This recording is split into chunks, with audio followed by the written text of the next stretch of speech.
conflicts in your relationships. There's lots of betrayal stories.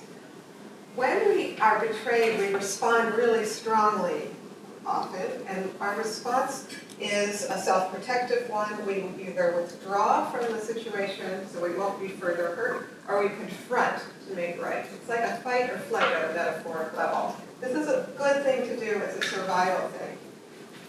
At the same time, we are often highly dependent on other people, and in a position where somebody has power over us that we must trust and depend upon. In those situations, it is our job to engage and connect, to keep that relationship going. Betrayal conflicts with the needs of these attachment systems.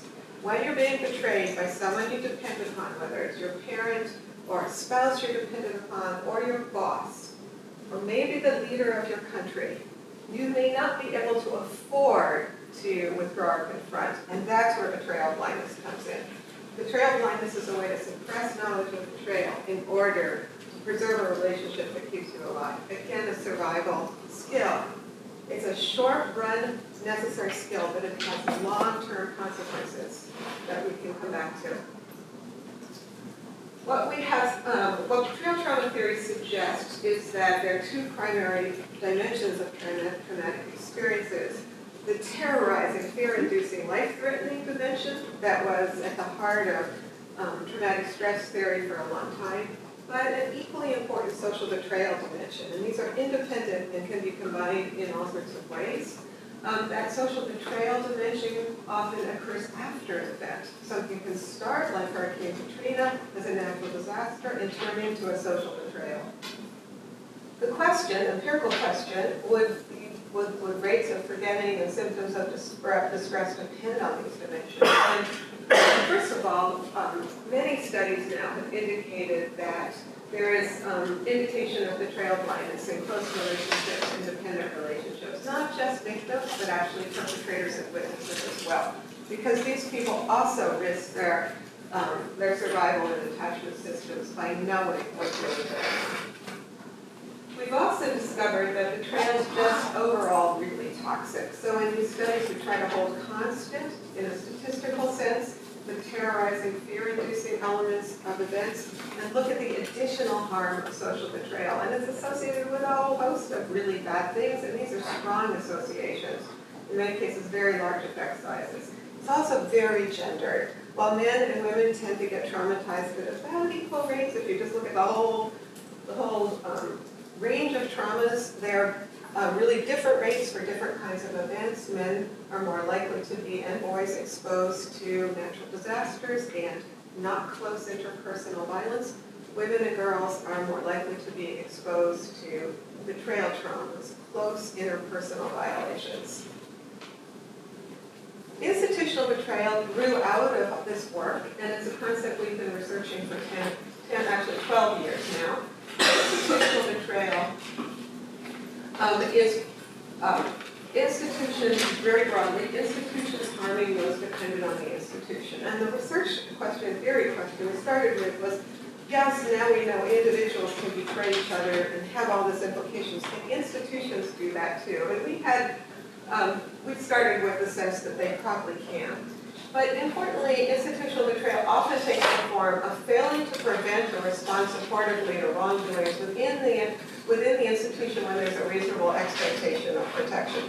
Hurricane Katrina, schools, churches, the government, law enforcement, so many of our most important institutions that we bond the closest with have, as part of their mission, some form of protection of us. And they can fail in that mission. So the empirical question was, could we measure this, and is it associated with anything? Carly Smith came to my lab. She's now an assistant professor at Penn State, and she drove this research. She and I created a checklist of behaviors from institutions that constitute institutional betrayal.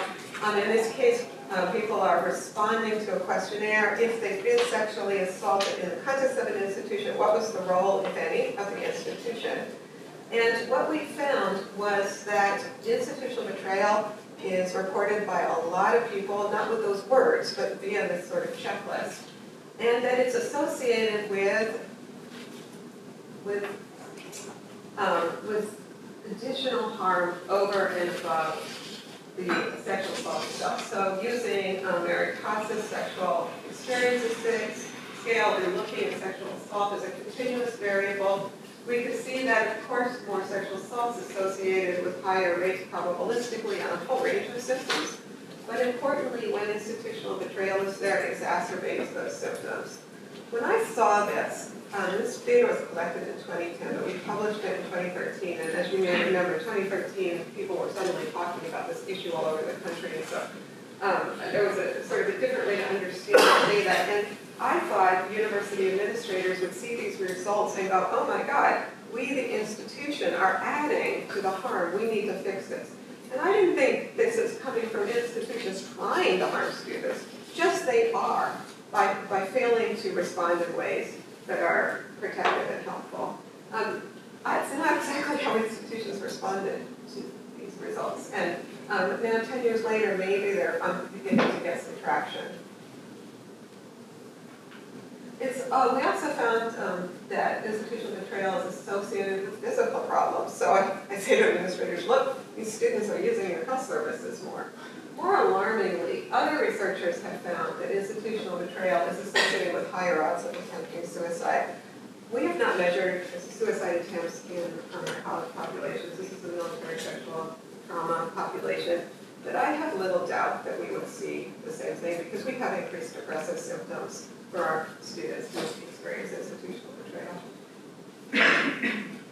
Institutional betrayal is also actually costly for the institution. So institutions presumably take various steps for short-run expediencies or maybe individuals protecting their positions within institutions and might be seeming to think they're doing things in the help of the institution, but in the long run they're not helping the institution. It just may take a while for the consequences to be clear, but clearly we can measure disengagement from the system, illness, absenteeism, turnover, and we've looked also in the corporate world to see that same thing, loss of potential workforce talent, and I would argue there's a contribution of all this to internal rot, corruption, and eventual collapse of institutions. Is there a reputational cost? That largely depends on what's happening outside and around the institution. Right now, there is a real reputational risk for institutions that have a lot of institutional betrayal.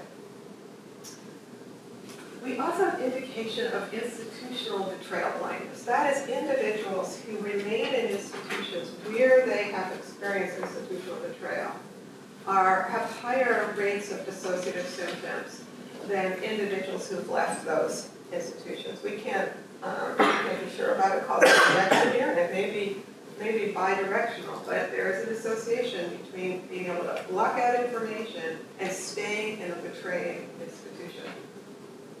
I want to say one thing about our vulnerability to institutions, which is that institutions play a role in our lives that I believe engages our very human biological attachment system. I don't know a single person alive who does not love at least one institution. I love institutions, and I've been thinking about this for a long time. And this is what I know. Institutions cannot love us back.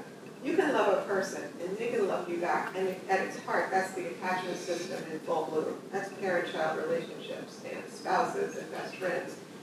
You can't have that relationship with an institution. I have a snake here because it reminds me of my relationship with a pet snake. I had a pet boa constrictor for a long time, a series of snakes. I love snakes. My boa constrictor would hug me. And every time a boa constrictor hugged me, I felt loved. Because I'm a mammal, and hug goes with love. But my boa constrictor didn't actually love me. I wasn't trying to eat me. I was a warm tree. Boa constrictors are cold-blooded, they seek warmth. It didn't matter. I knew that. I felt loved, and I loved my boa constrictor.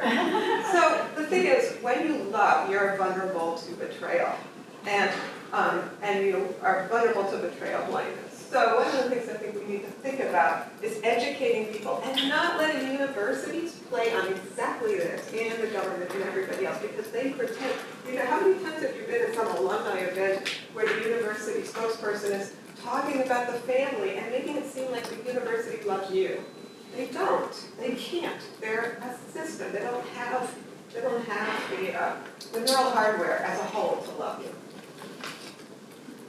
Okay, a very brief introduction to the concept DARVO. Hopefully we can come back to this. DARVO is an acronym that stands for behaviors that perpetrators may engage in to deflect accountability. It stands for deny, and that would be like deny the behavior, none of this ever took place. Attack the credibility of the individual doing the confronting, you're a disgusting human being, you have false memories, you're just doing this for money. And reverse the roles of victim and offender. I'm the victim here. You're ruining my reputation. You're making my family life hard. These words and quotes come from somebody in our world who has a whole lot of power. It's an old concept, but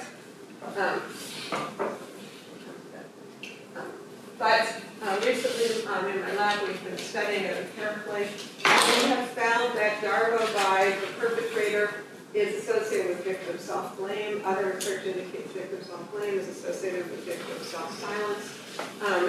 Essentially, DARVO works. That's why people use it. Third parties who are exposed to DARVO, and these are experiments with vignettes, will be more likely to distrust the victim and trust the perpetrator who employs DARVO. And the one thing that's good about this is that if we educate people prior to these vignettes about DARVO as a concept and teach them to recognize it, the power of that DARVO response is diminished, suggesting that education is a way to start to defang DARVO. Maybe we can come back to, I'm sorry, come back to this, but you know I've gotten various awards in my career, but by far the best was speaking up and finding out the South Side. I've done a really, actually very good clip about DARVO. And I love that because I don't watch things like this, but my emails were, they didn't actually ever say where they got the concept, but they did actually really capture it well. I also want to mention that there's institutional DARVO. This occurs when the DARVO is committed by an institution, and we see this a lot. And an example is when police charge rape victims when lying. I would say it's a pretty pernicious form of institutional betrayal. Okay, finally, the last concept I want to get to is institutional courage.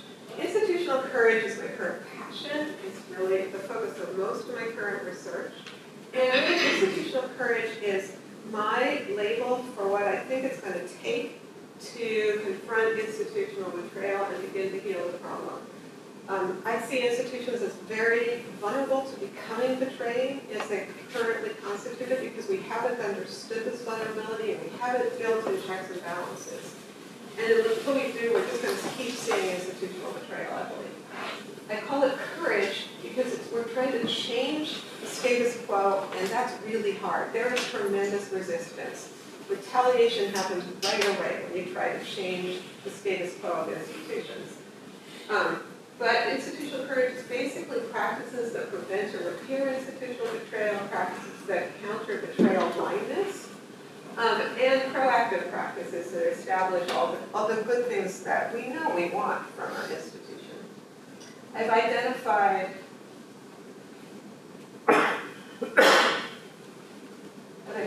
10 steps to promote institutional courage.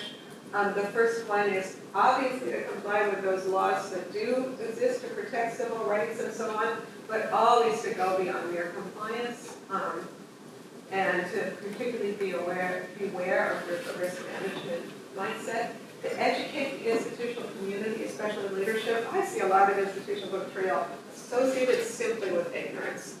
People say the worst things about victims because they don't know, and they're being ignorant. This could be fixed through education. Respond well to victim disclosures and create a trauma-informed reporting policy. If we want to come back to a discussion of a non-trauma reporting policy, it's called mandatory reporting. We can come back to that.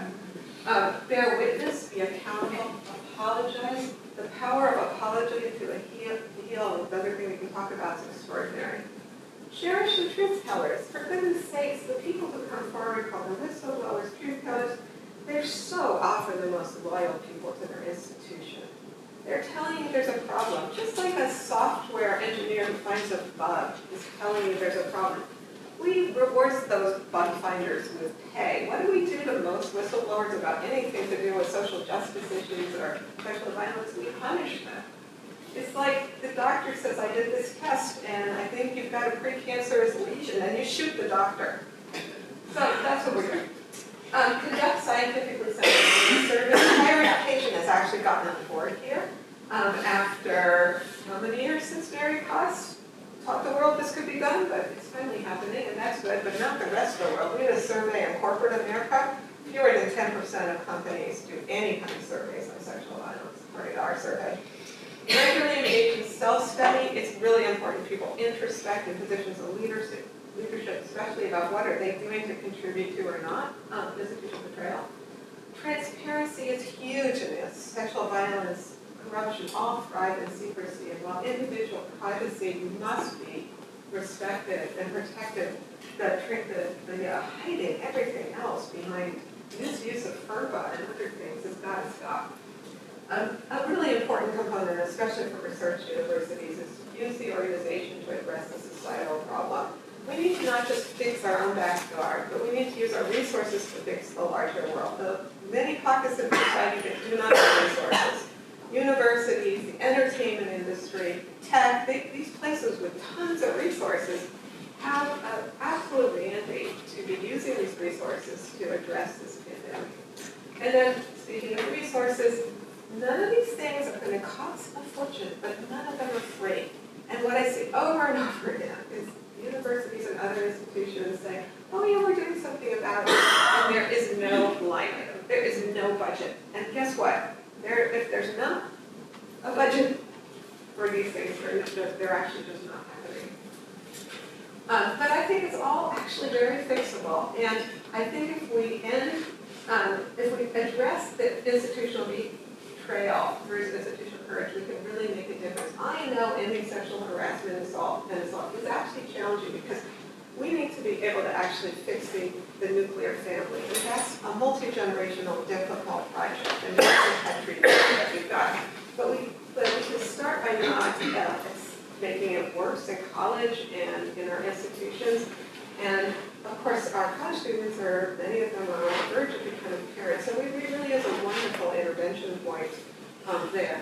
And I believe replacing institutional betrayal with institutional courage will actually not only be better for individuals, but better for institutions.